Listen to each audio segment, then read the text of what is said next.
saying you're shocked. Guys, you can do better than that. Today, I'm going to teach you 20 better ways to say that you're shocked. Ah! Let's go.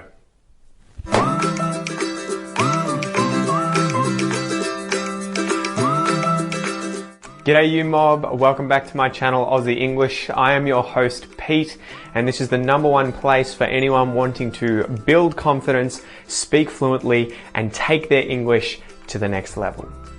In today's video, I'm going to give you a whole bunch of synonyms, better ways of saying that you are shocked. And stay around to the end, guys, because I'm going to also teach you a whole heap of informal English and Aussie slang.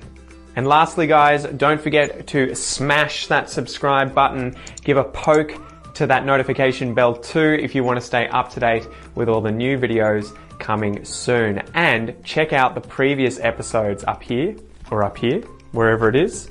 All right, let's get into it. So #1, aghast. Aghast. And say these with me, guys. Practice your pronunciation.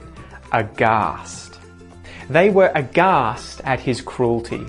#2, alarmed. Alarmed. Recently, the Australian government has been alarmed at the number of bushfires. Alarmed. #3, amazed. Amazed. I was amazed I could remember that. Amazed. #4, appalled. Appalled. We were appalled to hear of the crime. Appalled. #5, astounded. Astounded. She was astounded by the magician's magic trick. Astounded. #6, dismayed. Oh, dismayed.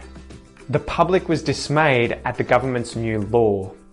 #7, and this one's a ripper. That's Aussie slang for a really good one. Flabbergasted.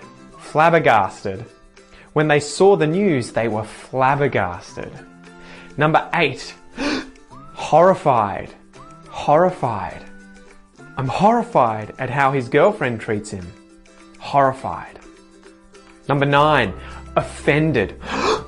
I was offended. Offended. They were offended by the comedian's joke. Offended. #10, outraged. Outraged. The pub ran out of beer and we were outraged. A pub is a place you can buy alcoholic drinks in Australia. #11, revolted. Ugh, revolted. The chef told me the secret ingredient was insects and I was revolted. Ugh. Alright guys, let's have a pause there. I'm going to put up on the screen the words that you just learnt, and I want you to pause the video, go down in the comments, and create a sentence with at least one of these words. Specifically, try using one that's new to you, okay? So the best way to learn new vocabulary is to use it as fast as possible, right? Use it to learn it. I'll see you in a sec. Alright, welcome back. #12, sickened. Ugh. Sickened. The serial killer's crimes sickened the nation. Sickened. #13, speechless. Speechless. It's like you're unable to talk, right? Speechless. You have no speech. When she got the job, her family were speechless. So that can be a positive or a negative thing. Speechless. #14, staggered. Sort of like staggered, right? Staggered. When she quit her job, her colleagues were staggered. Huh? 15, stunned, right? Stunned. Like a stun grenade. Or you might stun a fish that you just caught. Stunned. The audience was stunned by the performance. Stunned. #16, you guys all know this one. #16, surprised. Surprised, right? Could be positive, could be negative. Surprised. I'll be surprised if he comes to the party. Oh, there he is. Surprised. #17, and you'll know this one if you're a fan of the song by AC/DC, Thunderstruck. You know, dun dun dun dun dun dun dun dun dun dun. Thunderstruck. Thunderstruck. When he was voted president, the nation was thunderstruck.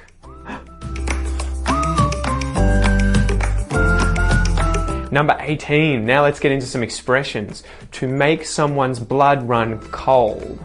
To make someone's blood run cold. That's like getting a shivering feeling, right? Just, you're so afraid, you're so scared that your blood runs cold. The gruesome scene in the movie made her blood run cold. Number 19. At a loss for words. To be at a loss for words. This is when you can't say anything. You can't think of what to say, right? You're at a loss for words. My words are lost, right? At a loss for words. When he won the lotto, he was at a loss for words. And the lotto is like the lottery in Australia, right? Maybe you win $1 million or something. The lotto. At a loss for words.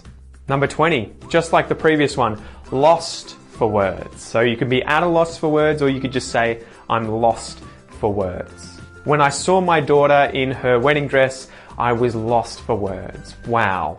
Lost for words.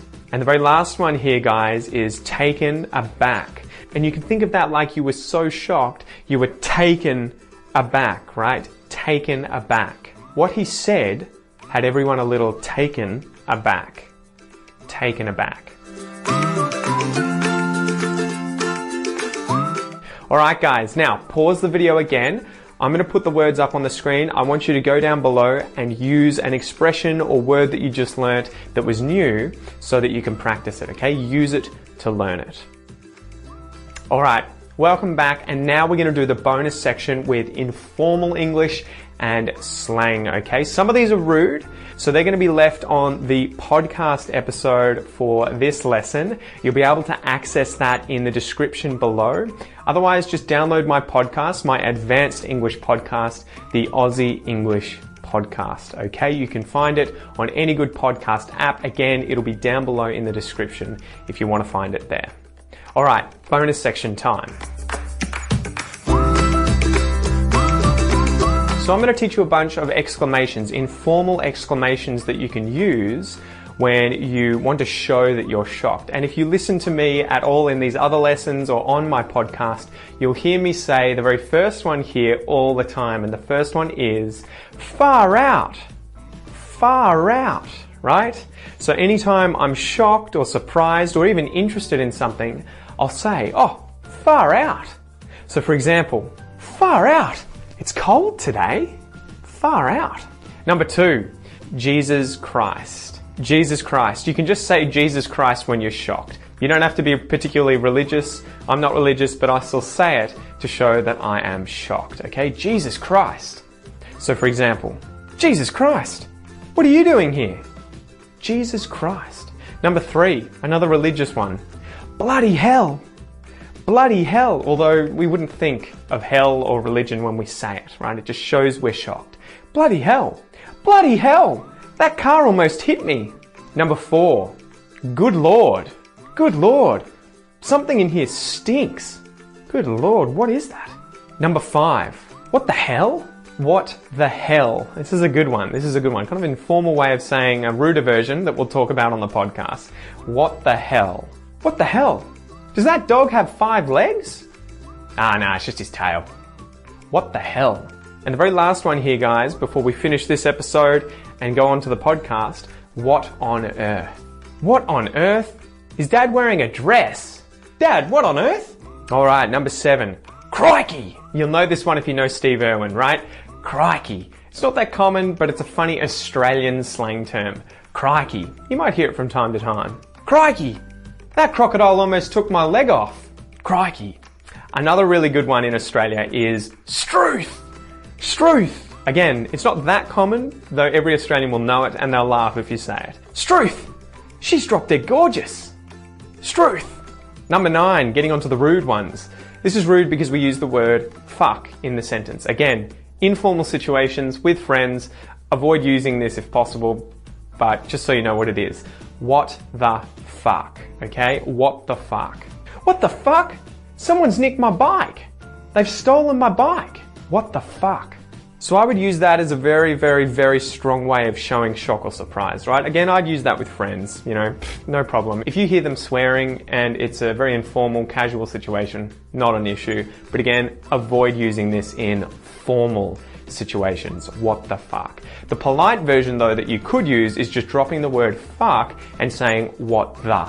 And that used to be on a TV show as a segment called Rove Live, where he would show strange things that blew his mind or surprised him or shocked him, and he would call it what the. What the? So yeah, you can just say, oh, what the? What the? What the? All right, number 10.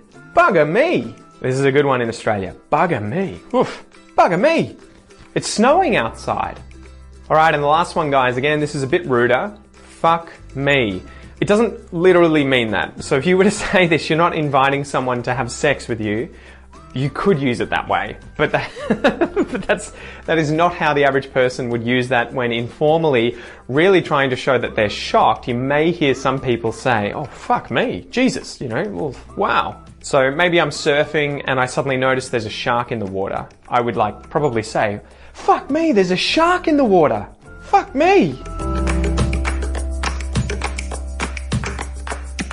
Anyway, guys, thank you so much for joining me today. I hope you've learned a whole bunch of different words, different synonyms, different expressions for how to say that you're shocked. This will help you just add a bit more color to your English, right? And as well, if you're on your IELTS exam or PTE exam, it is very important to have many different synonyms for words in English. Don't forget, guys, smash that subscribe button and poke the bell notification button so that you can stay up to date with all of my new episodes, and check out the previous episodes at the end of this video on the screen that should show up so that you can see the previous episodes in this series.